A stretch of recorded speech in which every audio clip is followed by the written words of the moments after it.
नमस्कार दोस्तों, चीनलैंड एक बार फिर से चर्चा का विषय बन चुका है और इस बार इसका खामियाजा भुगतना पड़ेगा भारत के पूर्वोत्तर राज्यों को, क्योंकि चीनलैंड विवाद के चलते म्यांमार से हजारों की संख्या में लोग भागकर भारत के पूर्वोत्तर राज्यों में आकर बस गए हैं और ये इस समय आकर बस रहे हैं जब भारत ऑलरेडी अवैध घुसपैठियों को बाहर फेंकने में लगा हुआ है। अब सबसे बड़ा सवाल ये आता है कि आखिरकार ये भारत के पूर्वोत्तर राज्यों में आकर बस गए और केंद्र सरकार या फिर पूर्वोत्तर राज्य इसके ऊपर कोई एक्शन नहीं कर रहा है। दूसरा सवाल ये आता है कि आखिरकार म्यांमार से लोग भारत की तरफ क्यों आ रहे हैं, और तीसरा सवाल ये आता है कि आखिरकार ये चीनलैंड का मामला क्या है। तो इन सभी मामले को हम जाने इससे पहले क्या किसी ने ये नोटिस किया कि आज मैंने यहाँ अखंड भारत का मैप लगाया है। आप में से कई सारे लोग अखंड भारत का सपना देखते होंगे, देखते हो ना? अगर देखते हो तो जरूर से कमेंट सेक्शन में लिखिएगा, क्योंकि आज का पूरा वीडियो जानने के बाद आपके मन में थोड़ी तसल्ली होने वाली है कि ऐसे ऐसे करते से ही हो सकता है कि अखंड भारत की शुरुआत हो जाए। तो शुरुआत करते हैं आज की इस वीडियो की। मेरा नाम है अंजलि और मैं आप सभी का स्वागत करती हूँ एग्जाम नारी के यूट्यूब प्लेटफॉर्म पर। आपको चीनलैंड की हिस्ट्री जानने से पहले थोड़ा सा आपको भारत और म्यांमार के रिश्ते को समझना होगा, यानी कि इनकी हिस्ट्री को जानना होगा। देखिए, एक टाइम था जब भारत में अंग्रेजों का राज हुआ करता था और अंग्रेजों के राज के समय में भारत में ये हिस्सा भी भारत का कहलाता था, यानी कि म्यांमार का इलाका, जो कि आज अलग हो चुका है। जब भारत से अंग्रेज जा रहे थे तो अंग्रेजों ने कहा था कि 565 रियासतें हैं, अलग अलग देश बनना चाहे बन सकते हैं, भारत के साथ मिलना चाहे मिल सकते हैं, पाकिस्तान के साथ मिलना चाहे मिल सकते हैं। कुल मिलाकर अंग्रेजों की नीति ये थी कि 565 रियासतों की जगह अलग अलग कई सारे देश बन जाए। पर वो धन्यवाद है सरदार वल्लभ भाई पटेल का कि उन्होंने डरा धमकाकर प्यार से जैसे भी हो सारी रियासतों का विलयकरण किया और आज इतना बड़ा देश बनाया। और अगर ऐसा नहीं होता तो आज राजस्थान से पंजाब, पंजाब से हरियाणा और हरियाणा बिहार यूपी, यानी कि किसी भी राज्य तक जाने के लिए हमें वीजा लगाना पड़ता। पर उस समय इन्होंने बर्मा को तो कहीं ना कहीं काट दिया, एक ब्रिटिश कॉलोनी बनाया पहले और उसके बाद एक अलग देश बनाया। 1937 में इन्होंने बर्मा नामक एक अलग देश बना दिया, पर पूर्ण स्वतंत्रता नहीं दी। पूर्ण स्वतंत्रता दी 1948 में, तब ये जाकर भारत से एक अलग देश कहलाता था बर्मा। पर बर्मा का नामकरण चेंज करके म्यांमार कब बना? तो 1989 में एक देश बना, जो कि म्यांमार कहीं ना कहीं अच्छा खासा देश बन गया था। ठीक है, म्यांमार जब देश बना तो उसके अंदर कई सारे राज्य बने, यानी कि भारत जैसे बना तो भारत के अंदर भी कई सारे राज्य, जैसे एमपी है, यूपी है, कई प्रकार के राज्य हैं। तो ऐसे ही जब म्यांमार बना तो म्यांमार में भी कई सारे राज्य बने। उनमें से एक राज्य बना है जिसका नाम है चीन स्टेट। ये आपको दिखाई दे रहा है ना, चीन इसका नाम है, जो कि आज चीनलैंड के नाम से जाना जाता है। अब चीनलैंड शुरुआती तौर से ही अंग्रेजों के समय में भी ये बात बोलते आया था कि हमें म्यांमार के साथ नहीं रहना है, हमें तो भारत के साथ रहना है, और जो अगर तुम भारत के साथ नहीं रहना देना चाहते हो तो फिर हम एक अलग देश चाहते हैं, हम एक अलग देश बना दो। अब ये शुरुआत बहुत टाइम से बोल रखा है इन्होंने, अब जाके ये मुद्दा बहुत ज्यादा इसलिए बढ़ गया क्योंकि चीनलैंड में रहने वाले लोगों का ये मानना है कि हम चाहे म्यांमार का हिस्सा है, पर कभी यहाँ पर आर्थिक विकास देखने को नहीं मिलेगा, कभी यहाँ पर सामाजिक विकास देखने को नहीं मिलेगा। मतलब अगर आर्थिक विकास करना होगा तो यहाँ हम पिछड़े हुए हैं, सामाजिक रूप से हमें अलग दृष्टि से देखा जाता है। और इसके अलावा 2021 में जब तख्ता पलट यहाँ पर हुआ था, यानी कि म्यांमार के अंदर जैसे ही तख्ता पलट हुआ, सेना का शासन वहां पर आया, तो सेना इनके ऊपर बहुत ज्यादा अत्याचार करने लगी और उसी अत्याचार के चले इनको सबसे ज्यादा अगर कोई याद आया तो इनके रिश्तेदार याद आए, और वो रिश्तेदार याद आए जो ऑलरेडी भारत के पूर्वोत्तर राज्यों में बसे हुए हैं। इनके रिश्तेदार कौन है? जो भारत के मिजोरम के अंदर बसी हुई मिजो जाति, कुकी चीन जाति, कुकी जाति, जोमिस जाति और हमार जाति, इन सभी जाति के लोग ज्यादातर भारत के पूर्वोत्तर राज्य में बसे हुए हैं और ये लोग वहां से भगकर आना शुरू हो गए हैं। अभी आगे आपको एक नज़ारा मैं आपको दिखाने वाली हूं कि कितनी संख्या में आ चुके हैं और कितना बुरी तरीके से इन लोगों के ऊपर अत्याचार किए गए हैं, इनके घर तक जला दिए गए हैं। ये जो मैं इलाके की बात कर रही हूँ, यानी कि ये जो यहाँ पर हमने इसकी चर्चा करी है चीनलैंड की, यानी कि चीन स्टेट की, एकदम पहाड़ी इलाका है कहीं ना कहीं। यहाँ पर ये ज्यादातर लोग भगकर कहाँ आ गए? मिजोरम में, मणिपुर, नागालैंड और अरुणाचल प्रदेश के अंदर सबसे ज्यादा अगर इनकी संख्या हर दिन तकरीबन देखा जाए तो 2 से 3 हजार लोग हर दिन यहाँ पर आ रहे हैं। और ये मिजोरम के अंदर सबसे ज्यादा आए हैं, जहां 510 किलोमीटर सीमा किसके साथ लगती है, म्यांमार के साथ लगती है। अब मिजोरम का एक जिला है जिसका नाम है चंफाई, और चंफाई जिले के 2 बड़े गांव हैं जो पहाड़ी इलाके में बसे हुए हैं, और ज्यादातर यहाँ पे वही जनजाति निवास करती है जिनका नाम अभी मैंने लिया है। एक जो शहर है उसका नाम है जोरबाथर और दूसरे का नाम है बोंगकोई। इन दोनों क्षेत्र में जो है सबसे ज्यादा इसी जनजाति के लोग हैं, और वो लोग यहाँ पर आके बस गए हैं। अब सबसे बड़ा सवाल ये आता है कि ये लोग यहाँ पर बस गए हैं, उसके बाद यहाँ रहने वाली जाति उनका बहुत ज्यादा सपोर्ट कर रही है, और मिजोरम सरकार जो है वो केंद्र सरकार से भिड़ चुकी है इस बात को लेकर कि ये लोग कहीं नहीं जाएंगे, ये हमारे अपने लोग हैं। आगे मैं आपको उनकी स्टेटमेंट भी दिखाने वाली हूं।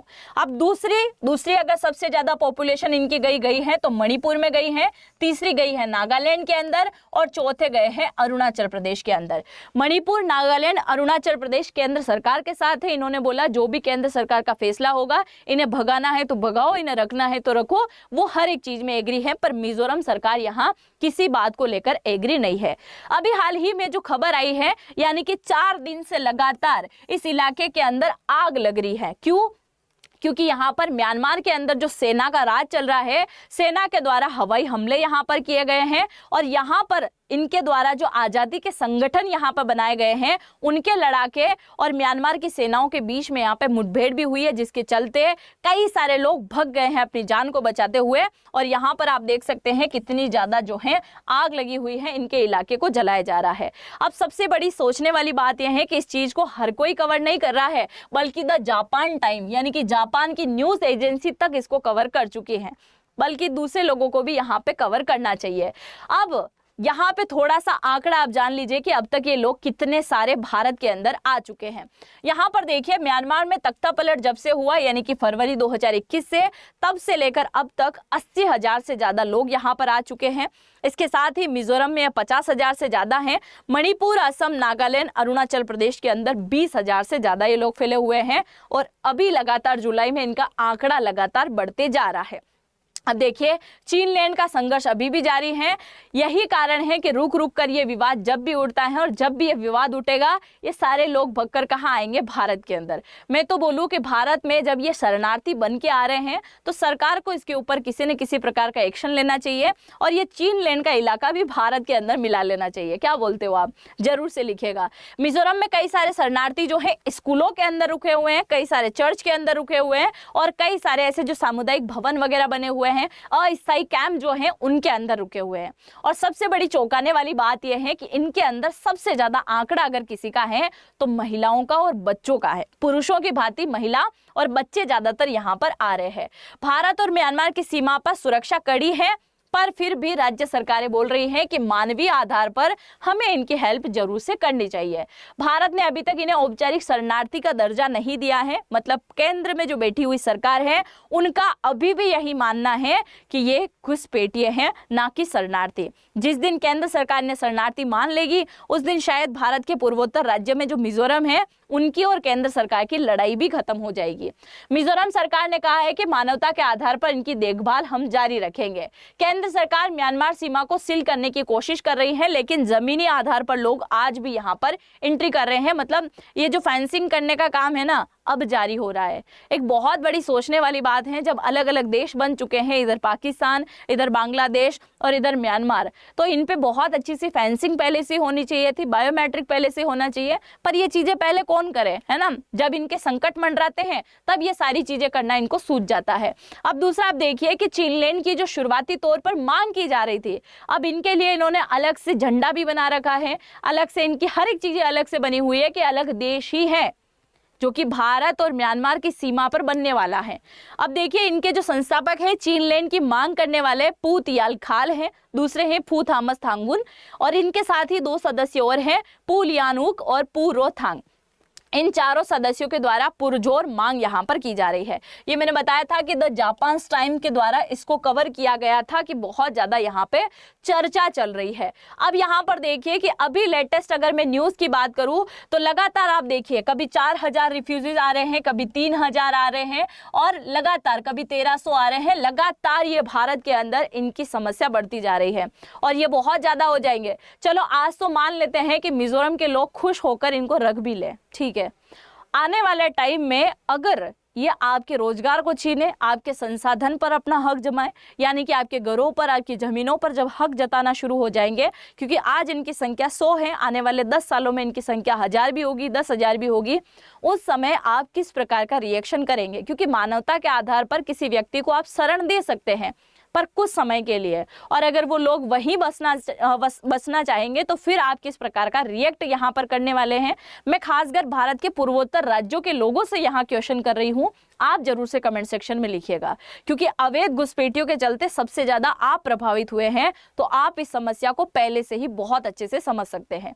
आगे देखिए, तख्ता पलट के बाद ये समस्या बढ़ती जा रही थी और ये यहाँ पर इलाका आपको दिखाई दे रहा होगा, ये जो है चिटगोंग, ये जो बांग्लादेश का जो इलाका है चिटगोंग, उसके साथ में भी क्या करता है, अपनी सीमा को साझा करता है। अब ये देखिए इनकी खुद की मिलिट्री यहाँ पर बनी हुई है ना। ये चीनलैंड काउंसिल आपको दिखाई दे रहे होंगे, इसके अध्यक्ष भी यहाँ पे बने हुए हैं, इनके फ्लैग यहाँ बनी हुई है और पूरी सेना यहाँ बनी हुई है जो म्यांमार की सेना के साथ में भिड़ने को एकदम रेडी है। अब जरा सुनिए मिजोरम सरकार यानी कि मिजोरम के जो सीएम है ललदुहोमा, इनके द्वारा क्या कहा गया। मिजोरम सरकार ने खुलकर इन शरणार्थियों का समर्थन कर दिया है और इसके लिए ये केंद्र सरकार से भी भिड़ा चुके हैं। केंद्र सरकार पर दबाव भी बना रहे हैं कि मानवीय आधार पर इनकी सहायता करनी पड़ेगी। अन्य राज्यों में कोई मजबूत राजनीतिक आवाज नहीं उठ रही क्योंकि वो शरण देने में इच्छुक नहीं है, पर मिजोरम की जो पार्टी है वो बहुत अच्छी तरीके से उनको सपोर्ट कर रही है। मिजोरम सरकार का कहना है कि हमारे अपने लोग हैं और हम इन्हें मरने के लिए नहीं छोड़ सकते। अब इनका जो भी सोचना हो, ये आप फ्लैग देख सकते हैं, इसका फ्लैग है और ये सुंदर सा पहाड़ी पर बसा हुआ एरिया जो है, यहीं पर अभी हाल फिलहाल आग लगाई गई थी। आप मुझे बताइएगा जरा कि चीन को तोड़कर भारत के अंदर मिलाना चाहिए या फिर इन लोगों को वापस यहाँ भेजना चाहिए, या भारत सरकार को इन्हें घुसपैठिए बोलने के बजाय इन्हें शरणार्थी का दर्जा देना चाहिए। आप जो भी सोचते हो पूरे मामले को जानने के बाद जरूर से कमेंट सेक्शन में लिख के जाइएगा। और इससे पहले आप जरूर से सुन लीजिएगा कि हम आप लोगों के लिए एक नए प्रकार का कोर्स लेके आए हैं जिसमें आपका फ्यूचर तय होगा और आपकी नौकरी तय होगी। इसके लिए आपको क्या करना होगा, एक एआई का कोर्स ज्वाइन करना होगा जिसके अंदर आपको सिखाया जाएगी हर प्रकार की skill, photo video editing, SEO, हर प्रकार की चीजें आपको यहाँ पर सिखाई जाएगी। अगर आप किसी कंपनी में जॉब करना चाहते हो और वहां की कोई ऐसा प्रोजेक्ट जो आपको बनाना है, सीखना चाहते हो, हर प्रकार के सवाल यानी कि टोटल पूरी वर्ल्ड में जितने भी सवाल हैं आपके होंगे, जवाब आपको यहाँ मिलेंगे। और ये एक प्रकार का जेन एआई का कोर्स है जो कि आपको मिलेगा इसी वीडियो के कमेंट सेक्शन में। जैसे ही आप जाओगे ना तो वहां पर आपको एक फॉर्म में डिटेल डालना है जिसमें आपको अपना नाम, अपना मोबाइल नंबर और अपना ईमेल आईडी छोड़ना है, जिसके बाद हमारी टीम आपसे कनेक्ट कर लेगी। और अगर ये कोर्स आपको समझ में आता है, आप फिर लेना चाहते हैं और अच्छा खासा डिस्काउंट चाहते हैं तो AN10 कोड यूज कीजिएगा, जिसमें ये कोर्स है 5,999 का। यहाँ आपको अच्छा खासा डिस्काउंट मिल जाएगा, तो आज ही ज्वाइन कर लीजिएगा। और चीनलैंड के बारे में आप जरूर से लिखे जाइएगा क्योंकि म्यांमार के अंदर ये जो लोग बार बार भग के भारत की तरफ आ रहे हैं, ये बहुत बड़ी समस्या इन दिनों बनते जा रहा है। तो इन लोगों के ऊपर आप जो भी सोचते हैं जरूर से कमेंट सेक्शन में लिख के जाइएगा। मुझे आप सभी के कॉमेंट का इंतजार रहेगा। मिलते हैं नेक्स्ट वीडियो में, तब तक के लिए जय हिंद जय भारत।